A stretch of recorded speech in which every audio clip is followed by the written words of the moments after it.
Hello, friends. If you receive Social Security right now, I need you to stay with me until the very end of this video. Because what I'm about to share could save you hundreds, and in some cases, thousands of dollars in taxes this year. And I mean real money. Not the kind of savings where you clip coupons and feel good about 50 cents off a can of soup. I'm talking about 4 specific IRS rules and tax changes for 2026 that directly affect how much of your Social Security check the government gets to keep. Here's the thing most people never find out. The IRS doesn't just tax your pension or your 401k. They have a special formula that can tax up to 85% of your Social Security benefits. And for millions of seniors, that formula is quietly pushing them into a higher tax bracket every single year. The money is sitting there. The rules are written in the tax code. But every month that goes by without you understanding these rules is another month of overpaying the IRS. I went through the latest IRS guidelines, the 2026 tax brackets, and the new state laws that just passed. And I found 4 specific rules that millions of seniors are completely ignoring. I'll walk through each one, tell you exactly how the math works, and what you can do to legally stop the bleeding. Stay until the end because rule number 4 is a massive 2026 shift regarding state taxes that almost nobody is talking about. And it could wipe out your state tax bill entirely. Real quick, before we get into it, if you're not subscribed to this channel yet, hit that button right now and turn on notifications. The rules around taxes and Social Security change every single year. Income limits shift, new state exemptions open up, old ones get updated. I cover all of that in plain English so you always know what you're actually entitled to before it's too late to act on it. The people who are subscribed stay ahead of this stuff. The people who aren't tend to find out too late, right when they get a surprise bill from the IRS. So subscribe now and let's get into it. To understand why you're paying taxes on your benefits, you have to understand one phrase: provisional income. That is the magic phrase the IRS uses to decide if your Social Security is taxable. It's not just your salary. It's your adjusted gross income, plus any tax-exempt interest, plus exactly 50% of your annual Social Security benefit.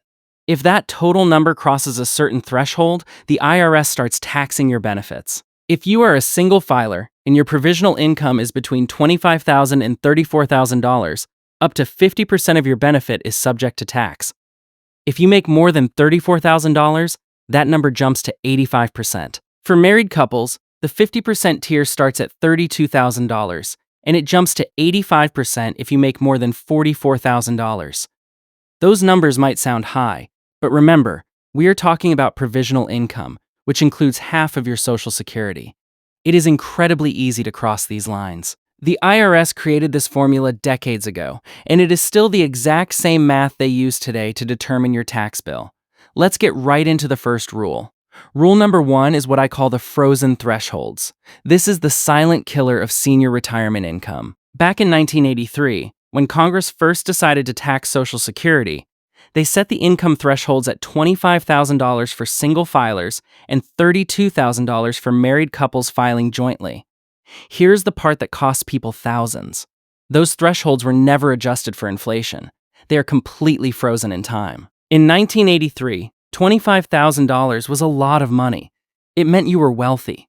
Today, with the cost of living, a modest pension, a small 401k withdrawal, and your Social Security, you will blow past $25,000 without even trying.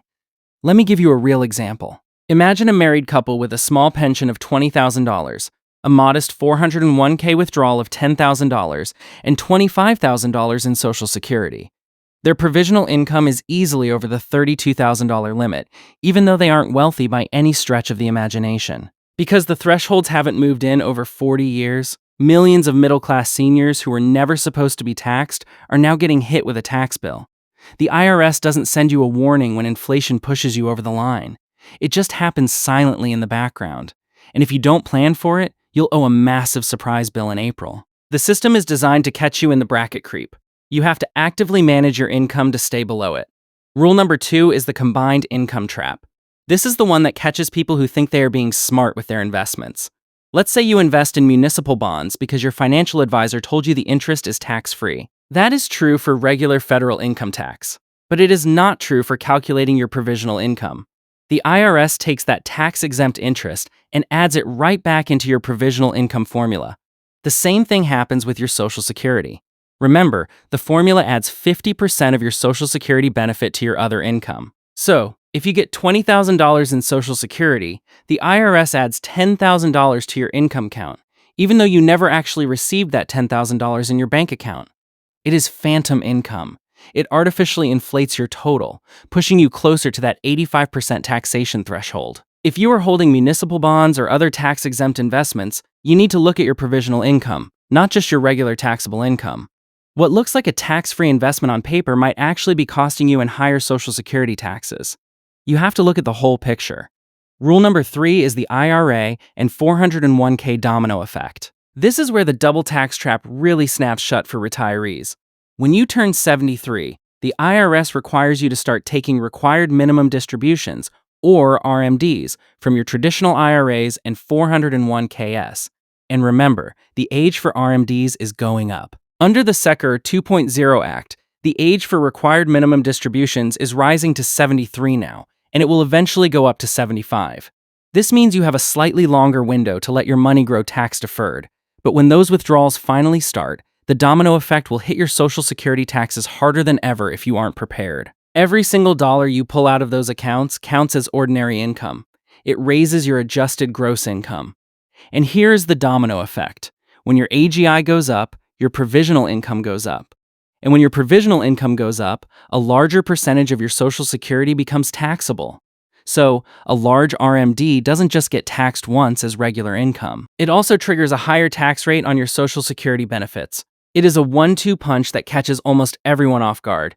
If you are facing a massive RMD this year, do not just take the default withdrawal. Talk to a tax professional about strategies like qualified charitable distributions. This allows you to donate your RMD directly to a charity. It satisfies the RMD requirement, keeps the money out of your AGI, and stops the domino effect from pushing your Social Security into the tax zone. Write this down. Managing your RMDs is the single best way to protect your Social Security from the IRS. And rule number 4. This is the one almost nobody talks about, and it is the biggest shift for 2026. It is the State Tax Exemption shift. While the federal government is stubbornly keeping those 1983 thresholds frozen, the states are finally waking up to the problem. Over the last 2 years, and accelerating rapidly into 2026, dozens of states have passed new laws to completely exempt Social Security benefits from state income taxes. States like Colorado, Minnesota, and Missouri have recently expanded or completely eliminated their taxes on Social Security to keep seniors from fleeing to Florida or Texas. If you live in one of these states, or if you are thinking about retiring to one of them, you could legally wipe out your state tax bill on your benefits entirely. But here is the catch. You have to claim it. The state revenue department is not going to automatically apply the exemption to your return. You have to know the new forms. You have to know the new income limits for 2026, and you have to file correctly. If you are paying state taxes on your Social Security, stop right now and search your state's Department of Revenue website for the 2026 Social Security tax exemption. One phone call to a local tax pro can confirm if you qualify. That single action could put hundreds of dollars back in your pocket this year. So, let's bring it all together. 4 rules for seniors in 2026. The frozen thresholds, where inflation silently pushes you into the tax zone because the 1983 limits never changed. The combined income trap, where tax-exempt interest and phantom Social Security income push you closer to the 85% tax rate. The IRA domino effect, where large RMDs raise your AGI and trigger higher taxes on your benefits. And the 2026 state tax shift, where dozens of states are eliminating Social Security taxes entirely if you know how to claim the exemption. None of these strategies happen automatically. The IRS is not going to give you a break unless you understand the rules and make the right moves. That knowledge is genuinely the only thing standing between you and your money. If this video helped you, please subscribe and pass it along to someone you know who receives Social Security. A husband, a wife, a friend, a neighbor. One conversation can save someone thousands of dollars in taxes. I'll see you in the next one.